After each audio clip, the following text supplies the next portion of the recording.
Selamat datang di channel YouTube Citra Bangsa School Prinsip Lampung. Dukung channel ini dengan like, comment, share, dan subscribe channel ini. Jangan lupa aktifkan notifikasinya ya.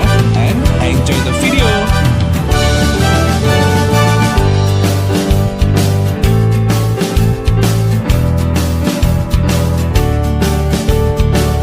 Juga lagi nggak nyaman, jadi nggak mau menjelaskan. Terus kita udah jadi ikutan baper kan? Ditanyain nggak mau jawab. Orang ditanyain baik-baik kok bukannya sewot gitu kan? Padahal nggak ada masalah sama kita. Akhirnya kita sendiri sama perasaan kita kan, yang berantem sama orang padahal orangnya nggak kenapa-napa gitu. Oke, terus yang keempat, rasa sakit emosional itu tidak penting. Saya harus mengabaikan atau menghilangkan.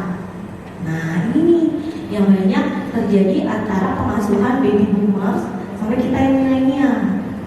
Jadi nggak penting, Allah cuma gitu aja.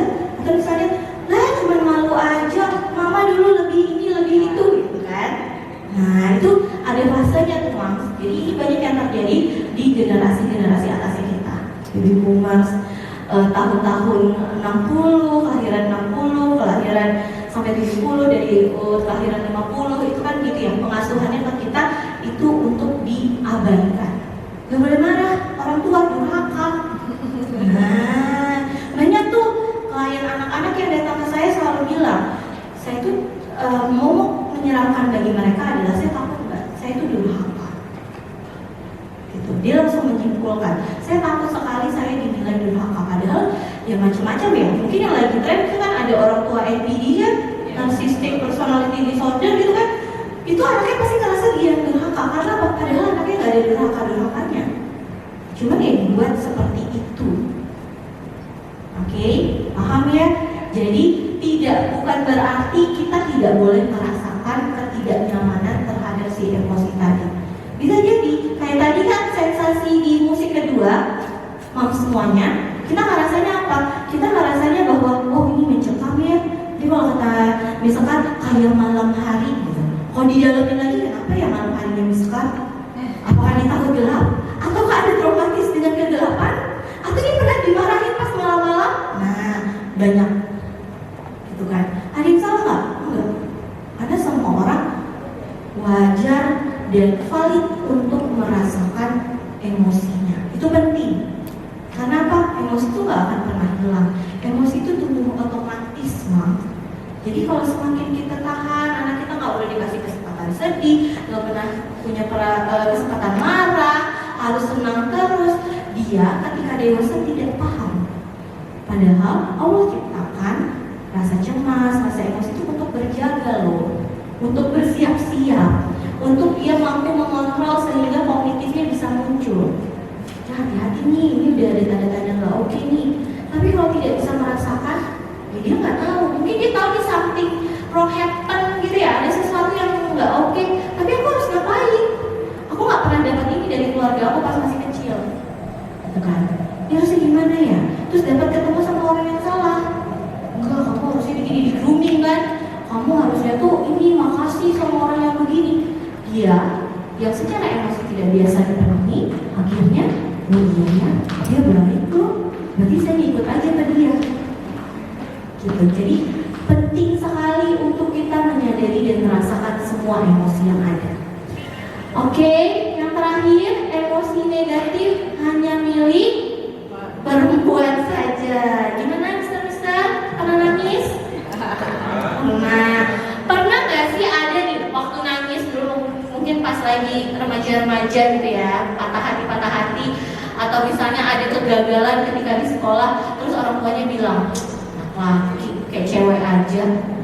Pernah ngalamin gitu? Ini anak cuma berdua, kita pelototin rame-rame ya.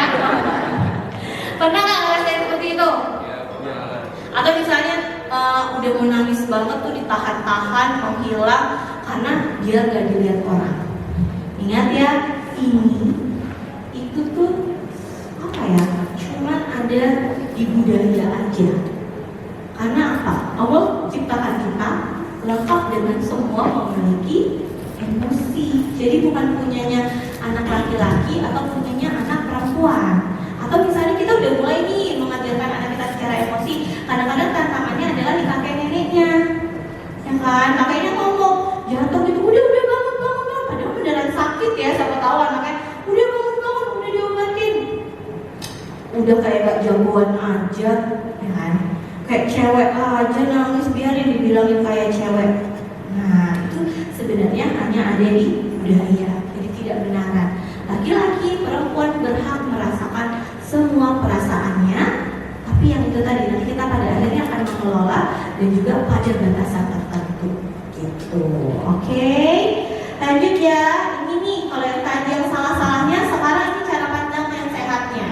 Yang pertama adalah emosi itu bukan realita. Maksudnya apa tuh? Gitu kan?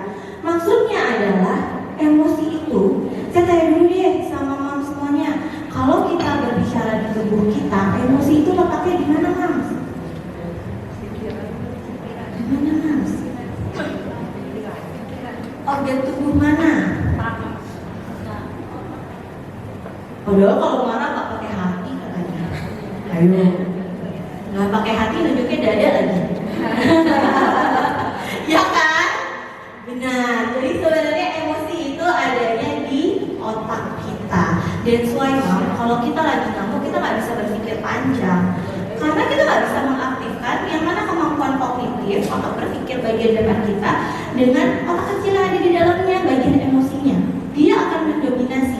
Ketika kita lagi fokusnya sama konsentrasi, kita mungkin nggak akan selalu dalam secara emosional. Tapi sebaliknya, ketika kita dalam secara emosional, kita sedang tidak mampu untuk berpikir logis. Masih ingat fase-fase jatuh cinta, Mas?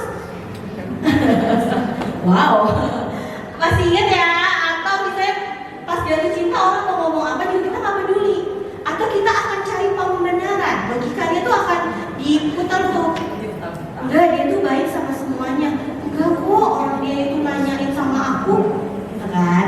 Atau misalnya enggak, dia tuh gak usah deh sama dia tuh kayaknya ini deh, kayaknya memang cuma memanfaatkan kamu.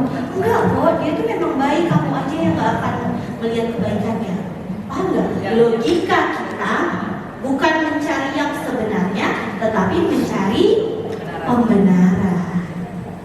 Ya kan? Nah, jadi sebenarnya bukan sesuai realitanya. Jadi bisa aja kita kayak temennya tadi ya, temennya kayak ketawa-ketawa, kayak nonton konser happy, tapi di dalamnya babak belur. Ya bisa aja. Jadi itu memang sesuatu yang berbeda dan sangat personal sekali. Terus yang kedua, emosi itu bukan positif atau negatif, baik atau buruk, benar atau salah. Jadi kalaupun kita mengelompokkan ini yang positif, ini yang negatif, gitu ya. Senang, sedih itu tuh beda. Senang itu positif, sedih itu negatif. Itu cuma kita aja.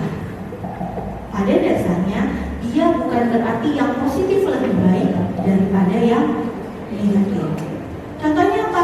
Contohnya simpel nih, temennya lagi terluka, terus anak kita ketawa, emosinya senang nggak? Emosinya positif nggak, Mas? Positif. Tapi posisinya benar nggak? Temannya lagi terluka, terus dia ketawa. Paham ya? Jadi sebenarnya tidak berarti semua emosi negatif itu pasti buruk. Memang selayaknya situasi seperti itu dia merasakan, berusaha berempati. Oh, temannya merasakan sesuatu yang tidak nyaman. Oke, paham ya, Mams ya? Yang ketiga, emosi itu otomatis, ya nggak? Dengan siapa kita nggak suka, kalau dicari-cari, ya kita akan menemukan pembenarannya. Oh ya, aku nggak suka dia karena A, B, C, D. Padahal enggak nyaman aja. Atau tadi orang bilang, ih enak loh makan pedes, sebelah pedes tuh enak banget. Kita yang nggak suka, ya nggak suka apa sih nyiksa lidah, gitu kan? Ya nggak? Ada juga dengan ini, misalnya dulu pernah berantem sama